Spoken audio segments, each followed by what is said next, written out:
When I was younger, I felt I walked into rooms and other leaders were significantly older than me.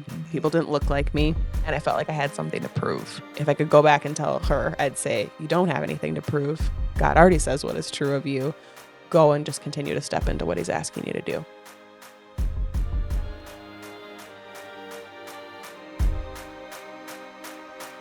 What happens when your compassion outlives your capacity? When your gift of giving becomes a burden? My name is Henry Sanders, and this is the Selfless Ambition Podcast. And today we're going to be talking about these issues with my good friend, Ashley Thomas.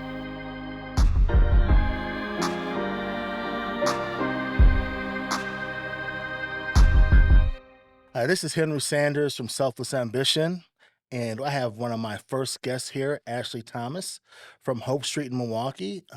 Thank you for joining us. Yeah, thank you for having me. Yes. Tell me briefly about Hope Street. I don't want to get it wrong. Yeah. So tell me about Hope Street. So in a nutshell, Hope Street is the greenhouse for people on 26th and Capitol, and we provide housing and community for men, women, and children that are coming out of broken or difficult situations. That's deep. That's the elevators. That's the elevator pitch. There it is. That's You the said elevator pitch. condensed, that was condensed. I love it. So tell me, that seems like a heavy weight to have that responsibility. Mhm. I mean, just how you explained it sounds heavy to me. Mhm. Like, how, from a leader perspective, how do you deal with that weight of carrying something that sounds that real and tangible for people? Yeah. God, like period, right? It's just there's a level of I was called into that space, and I like each and every single day kind of take what that daily grace is to like do whatever it is that I'm expected to do that day. There's been seasons where I feel like I've gotten out ahead of myself and I'm just so caught up in what could be. And I lose sight of just like what is right in front of me right now and what am I supposed to focus on. And oftentimes I think we miss out on people when we're so focused on like what could be next as opposed to seeing people for who they are, where they are right now. Would you consider yourself a visionary? I would, yeah. Okay. Yeah. Which I know it's a gift. It's an important gift. But in that, making sure that you're bringing people along with you. Like you Yeah. can't get so caught up being way out there that you miss who you're trying to bring with you. Yeah, I always say, we talked about before this, like I always feel like your gift's gonna be a gift and a curse, right? Yeah. Meaning that you have the strength to be a visionary, but you're also saying like I need to make sure I focus on the details and bring people along, which is so difficult. Yep. You mentioned faith in God right away. That was the first thing, like your eyes even lit up when you said Yeah. God. Like, how has faith actually led you in your leadership? Has it molded your leadership differently, you think, than someone who might not be as faithful? Yeah, yeah, most definitely. I mean, just even if I look at like the first part of my life versus the second part of my life, and I know that I'm not that old, but much of my early motivation was just what does it look like to be successful? And I, by any means, like was like, I want to be successful. And so I did what I needed to do. And God was more of a rabbit foot. It was like, okay, God, you can be involved in as much as you give me what it is that I'm looking for. And as I stepped into the position at Hope Street, it was like, oh, I can't do this unless you're with me because this is so much bigger than me. And if I really want to support and help people and not mess them up, like it's got to be you that's in this. And then I got to be hearing from you and allowing you to be the one that actually transforms myself as you're transforming those that I get to be in contact with. Define success now, since you said like success has changed, Mm. because I know you're a former athlete, Mhm. right? And so that achieving that goal oriented, I have to accomplish this and I have to win. Right. Has your faith made it different how you view winning and how you define success, and how would you define it now? Yeah, definitely, like night and day different. I think, as an athlete, especially, there's statistics and a lot of numbers and things that you can point to easily that say whether or not you're successful. And at Hope Street, I've found, and in leadership now, I've found it can be as something simple as like someone has found joy and you can see it evidently on their face, right? Or like you've been able to have a breakthrough conversation where somebody's heart's actually soft and able to hear what you have to say. And so there's a lot more simpler moments that may seem mundane, and yet I think they're just the groundwork. Kind of we talk a lot about like cultivation and cultivating hope inside of our space.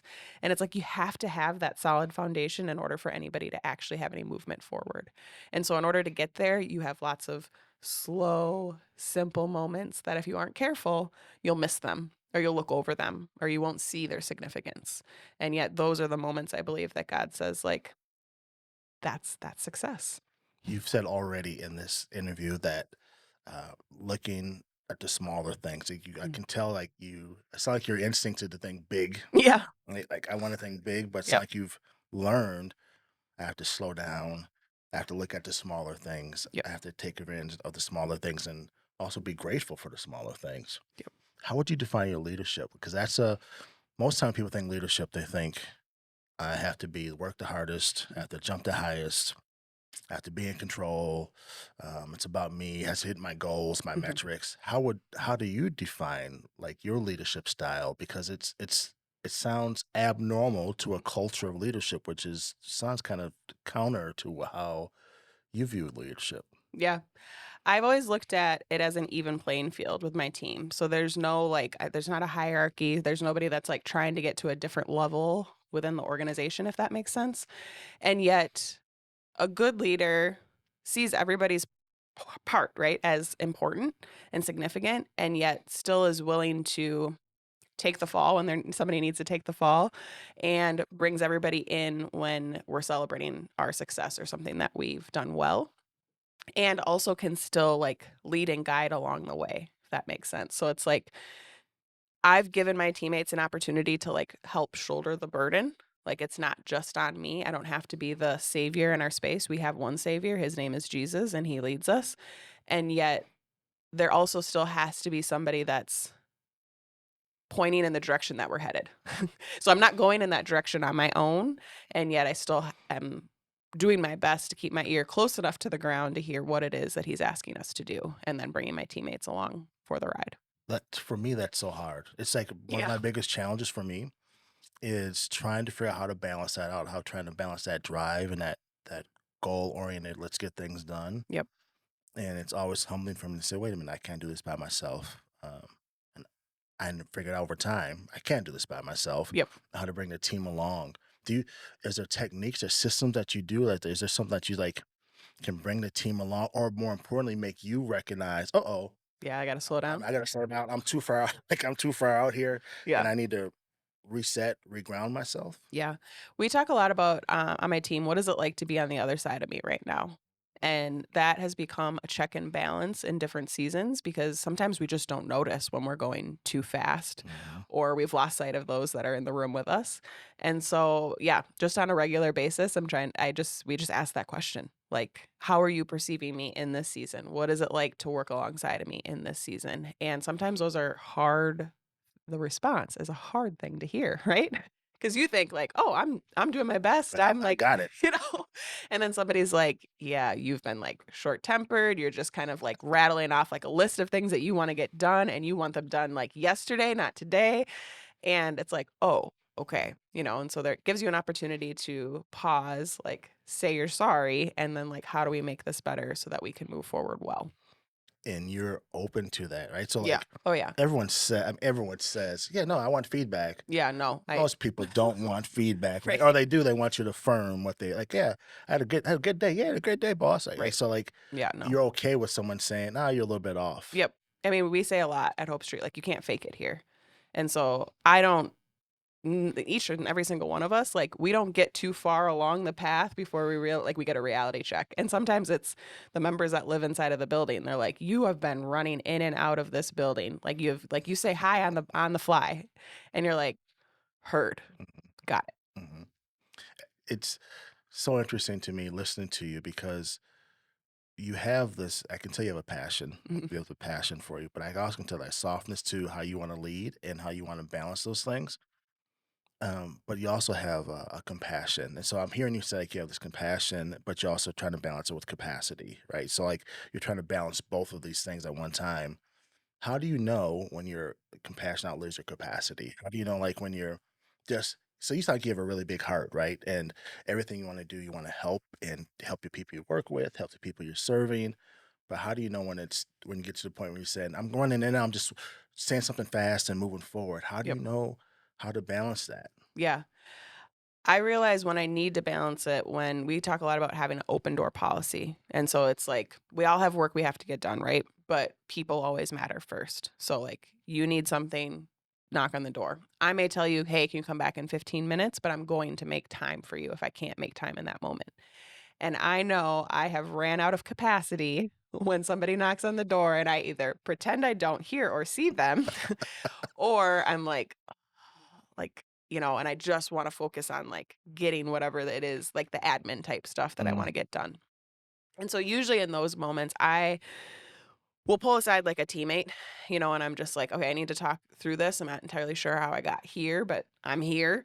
And so if you have some capacity and, over the next couple of days to connect with these few people, because I know they've wanted to connect with me. For me, I'm an introvert, which surprises a lot of people, but it is very much my reality. And so it usually super means interesting. that I need some time alone and I need some time in quiet alone.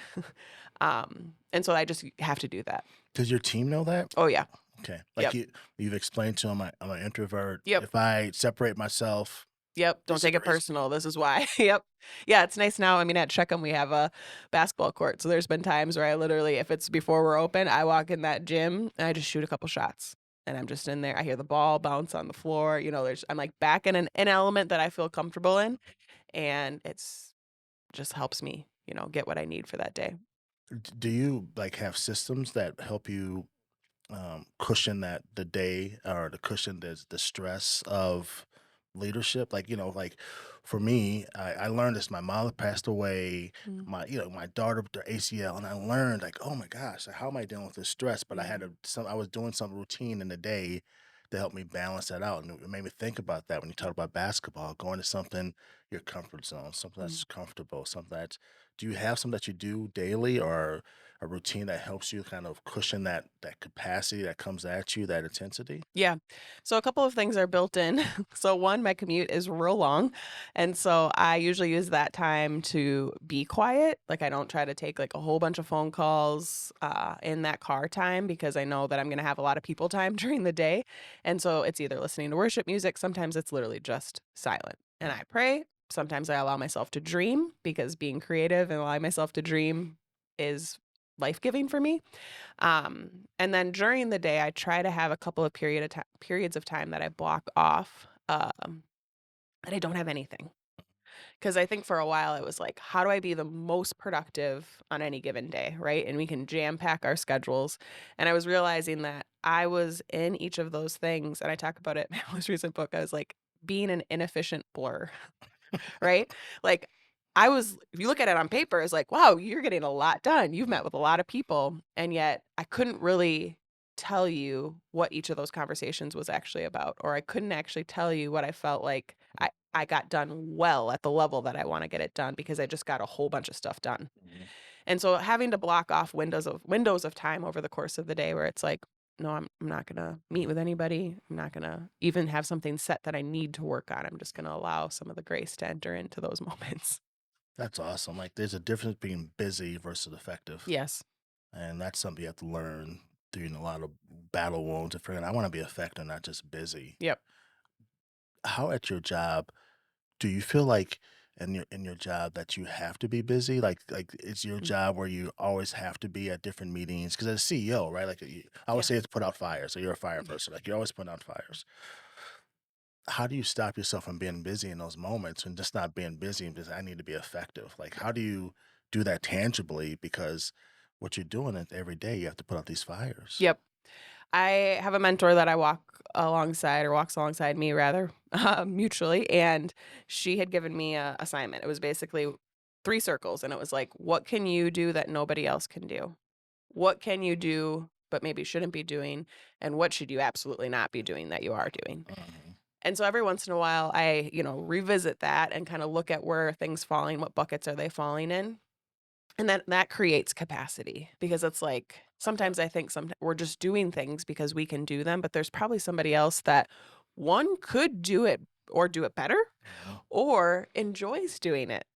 Right. you know? It's their And gift. it's their gift and Right. you've been doing it just because somebody needs to do it. And so that has allowed me to have a lot more capacity, I Okay. will say. I coach a basketball team, and I tell the girls all the time on the team, just because you can doesn't mean you should. Right. Yes. Right? Yes, Right, that's like a line. I heard that one. Yep. Right. Yep. so I totally get what you're saying.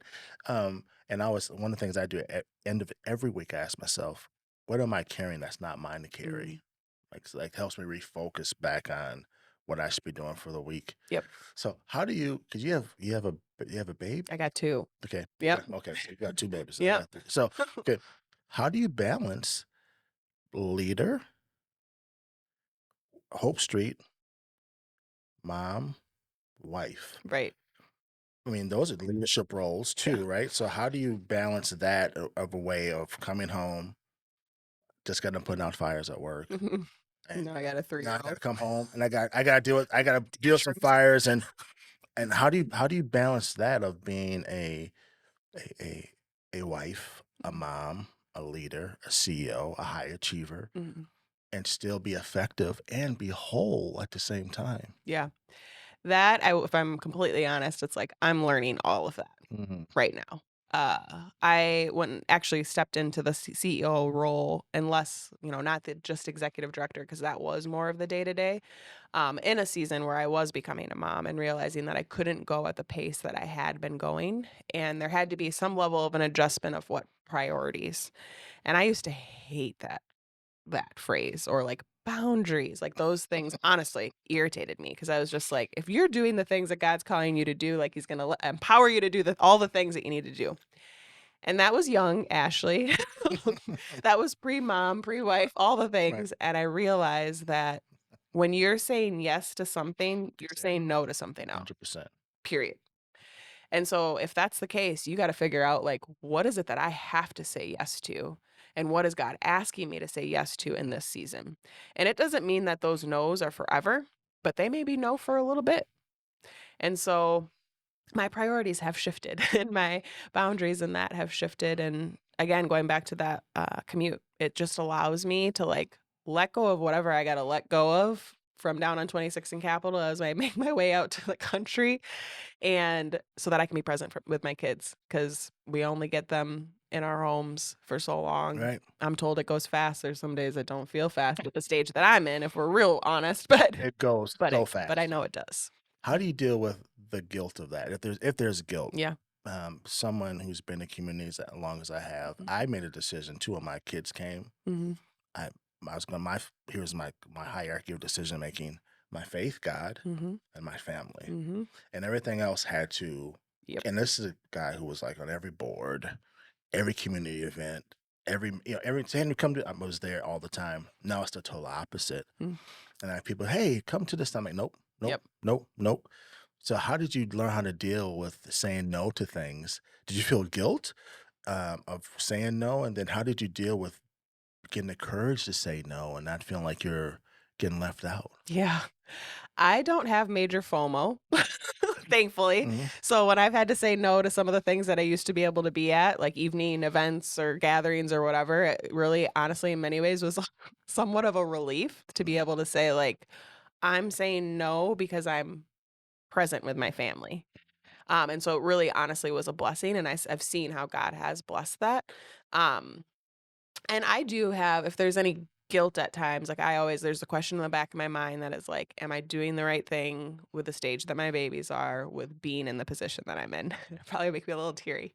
I have that. And I also feel like I want my babies to grow up knowing that God calls us to do things, and he wants us to serve and love other people well. And that includes them, and it also includes other people. And so it just gives me an opportunity, I think, for their world to be bigger than just our little bubble. And I don't want that, I don't want them to just feel like they're in a bubble. And so that's, for now, that's where I'm at, and just have had a posture of open hands where I'm like, okay, you've given this to me. I know you could take it away at any given point in time. I'm just surrendering to like what it is you're asking me to do. Right. What's in your hand, Moses? Here it is. This is what I'm giving you to serve and help and Yep. do. And I think that's important just because I know you're emotional and don't make me cry. I don't want to cry because I totally feel what you're saying. You have like these children and Mhm.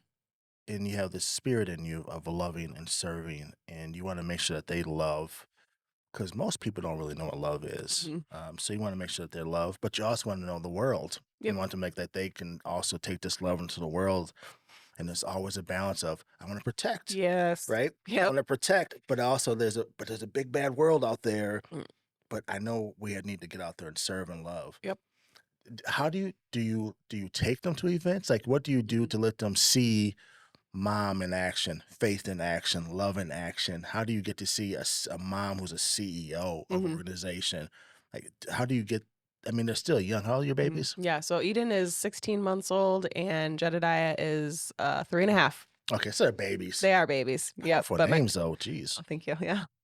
So, like, how do you thought about that though? Mhm. Are you gonna plan on taking to events, or like, Mhm. do you have a strategy around that? Yeah, yeah. I mean, my husband and I definitely, it's important to us that they get down there. And so they've been to Hope Street a few times now. As they get older, I know that they'll be able to be there even more, working around nap schedules. I am a stickler on that. But yeah, they'll be present, but they're present at events when they can. They'll be, with me this weekend. And yeah. How would you tell a young Ashley? Mm. Because you mentioned how young Ashley is like basically no moderation. Like I'm Yeah. all in. Like, what do you mean rest? Rest is for wimps. Like, Right. so what would you tell younger Ashley now? Everything you know now about Mhm. leadership, about callings. Because I think you found your calling at a young age. Mhm. How would you explain to that Ashley? Hey, Ashley, this is what leadership really looks like, and this is Mhm. what the purpose looks like. What would you go back and tell her? Yeah. You don't have to try to get it all at once. Mm, That it's going to be a slow process of learning and unlearning things that you thought you knew, ways that you thought were going to work, and that's okay. I think for so long when I was younger, I felt I walked into rooms and other leaders were significantly older than me. People didn't look like me, and I felt like I had something to prove.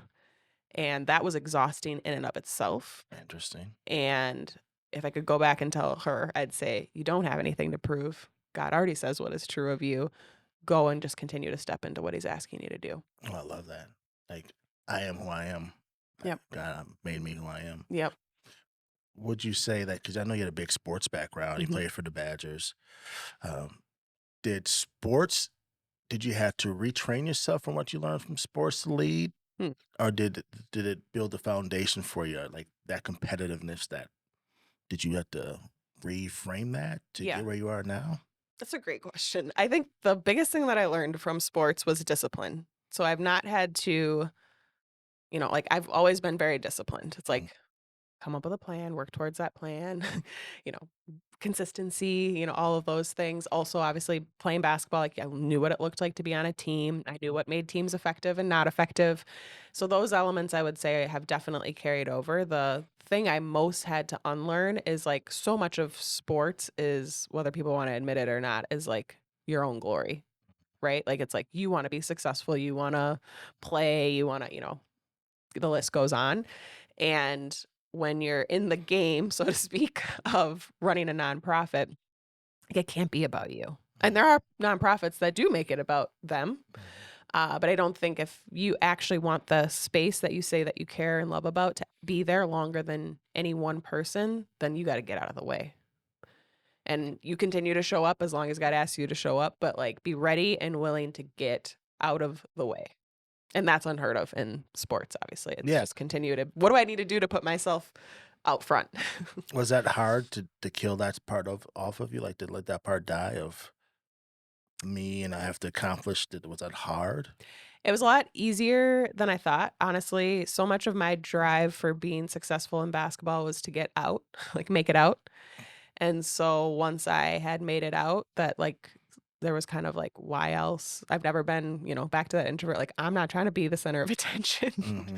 And so like there was a relief that I didn't have to be, and that I could just nestle in and just like do what I felt like I was supposed to do and not worry about all the other noise. Interesting. So you're introvert, star athlete, had to be really good if you went to D1, and now you're the CEO introvert. Is your husband an extrovert? He is. Oh. I think most of my friends are. I appreciate and love being around people, but That totally makes sense. That totally makes sense. Would would your husband What would your husband say about your leadership style? Like, Hmm. what would he say about Ashley as a leader? Mhm. What do you think he would say? I know he would say that I care and see people, and that in seeing people, I'll never leave people behind. That it's really important to me that people feel safe to be known and loved still. Um, Do you care too much? Does he feel like you care too hmm. much sometimes? I would say he would say that I've grown significantly in that, honestly. Like we got married 5 years ago Mhm. and that was the beginning of the wake up call for me and like actually figuring out what boundaries meant and that it wasn't this horrific, Mhm. horrible thing. um and he's seeing how I care the right amount. And he cares too, Yeah. right? So it's like he's very much part of it too and helps me just remember when things are beyond my control or where it's like if you're worrying too much and like your worrying's not doing anything. So like if you need to pray about it and then we need to let it go until you're back there tomorrow or next week or whenever it is. Yeah. So he's got a really great perspective on it all and helps and is a good reminder. Yeah. My wife's the same way for me too. Even my children are starting to be that way. Of I have a big heart. I want to help everyone and do everything, Mhm. and they're the ones that put a mirror in my face. Hey, like, well, Yep. you're doing too much, or you can't save the world, or Yep.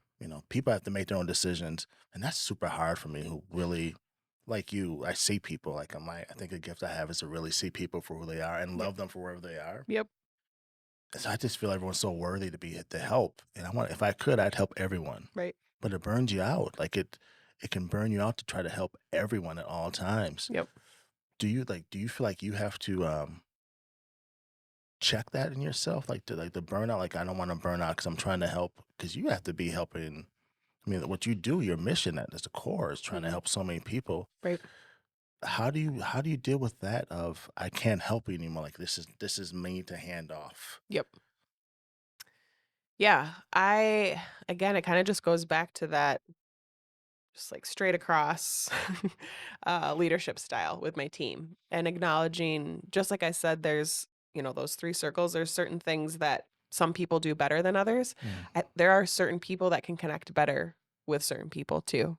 And so when I start to feel like I need to be all the things to all the people, like that's when you get in a bad area and realizing like nope, there may be a volunteer that can walk with that person during the season. There might be a different staff member or another member and just being okay with that, making the connection and then, pray if I need to pray, but remove myself from feeling like I have to step into every single situation. And I don't know how to explain it to you other than it just has kind of naturally happened over time. Like I think I had to learn that the hard way. Mm. And so now it's just kind of A rhythm, become yes, a a rhythm rhythm. for you. Yeah. But it sounds like because you were aware of it and you started making Yeah. intentional decisions. I think the problem is most people aren't aware of it. Yeah. And then they get overwhelmed and burdened and Yep. feel this heaviness, and they don't recognize why am I feeling so heavy? I'm doing all this good work, and right. So I think so for some reason Yeah. someone gave you the awareness to say, hey, this is I need to be aware of this. Yep. I think I feel stress most in my body. And I've always been incredibly in tune with my body, probably just from being an athlete. And so I can recognize pretty quickly when I've stepped outside of the bounds that I need to because I got shoulder tension or I've got migraines or something. And it's like a wake up call of like, you got to step back somewhere. And so then it's like quick examine of like, what am I That's doing? that's awesome. But again, that took some time. Yeah. It's always time. Yeah. It took When some you get time. older, like when you're younger, you never appreciate getting older. When you get older, like, oh, this is why I wish I would have known this when I was younger. Yep. So And you slow down in a different way. Like I'm actually more productive now than I was when I was a younger, million percent. Yeah. and I'm doing less, Mhm. Mhm. but just the rhythm, like Yeah, you said. and you cut off the noise, like, Yep. you make sure all the stuff that's not important, Yep. you don't do. Why am I mean? I don't have to meet with that person. I don't need to go to that event. I need to Yep. do what's gonna make me in my calling, what I'm gifted to do, but also what I can be effective at, right? Mhm. And then once you have that, you can put everything aside. It might feel like you're doing less, but you're so much more effective, Mhm. right? So I wanna switch topics. So you wrote a book. I did. Um, I'm thinking about writing a book. This I wanna ask You this. should. Is You're an incredible writer. Oh, well, thank you, thank you. I fought writing for a while. Me and God debated that for a long time. So that's a different conversation. So tell me, why'd you write a book? Mhm. And the book, is that like a legacy thing? Is that Hmm. is a book part of something that you want to just influence people? Like, why write a book? Yeah. So I became the executive director, CEO about ten years ago. But Mm, I had started to write down different quotes or moments, things that impacted me in one way or the other. I kind of alluded to like when you have little kids and they say something cute and you like don't want to forget it, so you write it down. And so it was something like that. And I would write reflections, and over time I kind of was like, I think these reflections are more for me than anybody else. It was just there was healing that came out of that. And eventually I felt like God was like, you need to share these things with people. And I fought that for a hot minute. mhm, And then it was over last summer. I had basically put things together and I had asked one of my teammates, I said, okay, I trust you. I know you're going to give it to me straight one way or the other, or, maybe a little bit good, a little bit bad. Read this, please, and tell me if you think this is worth sharing. And she did. And she said, absolutely. mhm. And even still, then I came up with some more excuses of like, I don't know. But ultimately, obviously, have connected with a publisher, is willing to publish it. And then out of that, I was also newly a mom. And I was like, well, how do we explain to kids what's happening at Hope Street and why it's important to serve and love and all the things? And so then wrote a kid's book and then had another teammate that was able to do illustrations, and it's beautiful. So I felt like things all just fell into place really quickly and easily, and that's usually when I can see like, okay, there's nobody else but God Mhm. for that. And so ultimately, why the book? I My philosophy at Hope Street has always been meeting people right where they're at. And we get to tangibly do that with obviously the members that come and live and play in both of our spaces. We get to do that with staff. We get to do that with volunteers. But with our supporters, often they're not necessarily coming and into the building. We're always asking them to come to this event, come to this, special gathering or whatever. And I wanted something that could meet them right where they're at in the comfort of their living room, in their home, in their workplace or whatever, that they could read something that could inspire for sure, but also just greatly encourage a different perspective to say like, maybe you give to this place because you want to help homeless people, or you give to this place because you know that there's issues in the city of Milwaukee and you wish they were different or better. But like, what is at the heart of what we are actually doing, and how can you be a part of that and understand what is happening down on 26 in Capitol needs to happen in every single nook and cranny area across our state. And there is a way to begin to do that well, but your perspective probably is going to have to shift and change. And so, Wow Moments, Stories Inside of a Greenhouse for People, is really a story for everyone. It's a story of just these special moments that I talked about in the beginning. Like, you go too fast, you miss them and the significance of them. And yet, if you're present in them, they could change everything. I love that. And writing a book, it was it feels like it'd be therapeutic too, right? Yeah. To write the book. What one thing you said the whole time through this, you said teammates, teammates, teammates. You didn't say staff, my employees. You said teammates. That's interesting that you really think that's how you think of your team as Mm-hmm. as a team, not a staff or employees, Mm-hmm. which is super cool to say.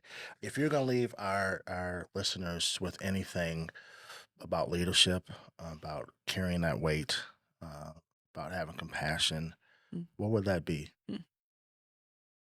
That's a That's a deep last question. I love that. I would say if you are in a place where you're struggling with the fact that you are deeply loved, stop there and don't do anything else until you are firmly rooted in that. And I think too often we look at that as like cliche and we're like, oh, loved, I'm loved. Like, no, for real. Because if you think that you can love and care for anybody else and you haven't loved and cared for yourself or realize that you're worthy of love, you won't do any good. And so that's the word, Well, thank you. love. I love it. Agape, as I always say. So thank you for joining us. This was really fun. And so thank you, and good luck with the book. And tell your Thank you. husband I've never met him, but Yeah, I said hello, and tell the babies I said I will hi. do that. So Thank thank you you. for joining us. Yep. I really enjoyed that conversation with Ashley. Her wisdom, her depth of knowledge, and I just loved how she was vulnerable with her experience. some of the things that stood out to me was the guilt of saying no, especially when you know there's a need, but sometimes it's not for you to carry. I also think something else stood out to me was how you have to put boundaries around your life, and you have to have a hierarchy of decisions of what's your priority. And sometimes that means saying no to other things. That really stood out to me. And I just really loved Ashley, how she could have her faith in her life and balance her family and work and trying to balance all those things at one time and feeling the pressure of that and how she dealt with it. I just loved it. And I hope that you'll continue to join us in our Selfless Ambition podcast. So thank you for joining us, and make sure you subscribe anywhere you get your podcasts. You can go to YouTube, you can go to Spotify, or you can go to Apple Podcasts, and we'll see you next time.